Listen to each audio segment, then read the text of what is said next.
Marcille, Rickey on the morning show, 12 before the top of the hour. Y'all give it up and show your love from Housewives of Atlanta, Kandi Burruss. Hey, what's up, y'all? Yo, the new title, Dungeon Master.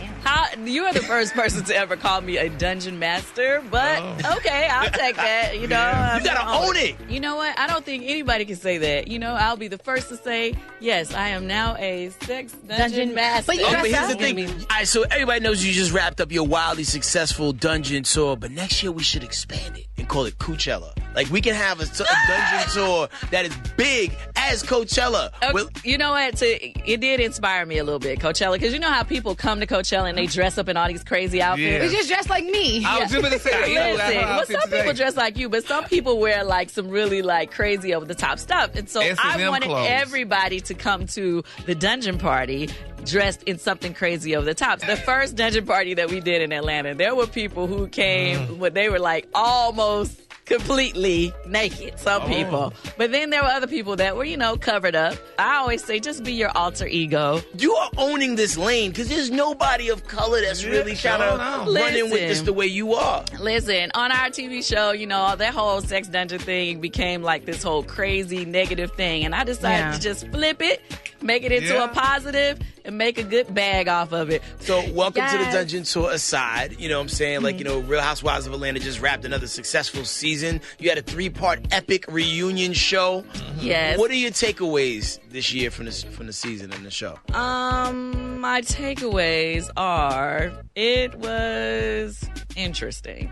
I'm kind of curious to know how we're going to be able to start the new season and tape together when a certain member of the group is kind of like totally separate from the group now. And it's like, how do we reconnect going into the new season? Well, y'all always had to fall back to NeNe, so that's not nothing new. I mean, who had to fall back to her?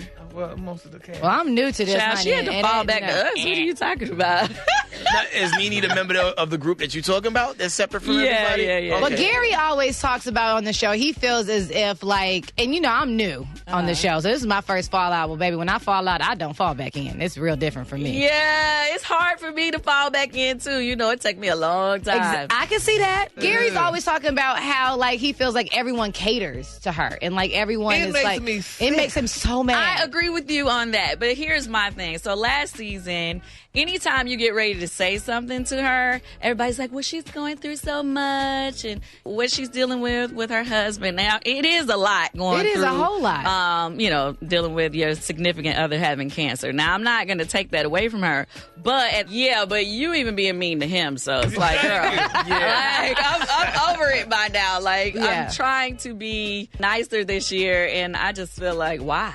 You can only go so far with it, especially if you feel like somebody's using something as a crutch to like excuse their behavior. Right. That wasn't even a crutch. That was just blatant, honey. She just like, the hell with it, honey. I feel like I was the first queen on the show. You know, I get so sick of that. I started this. But then you left for 2 seasons. You didn't even have a peach, and we kept it going. So, like, you know, you can't just leave something and still feel like you're the reason why. Unless you're an executive producer and you're still getting paid, which I don't think that's the reality.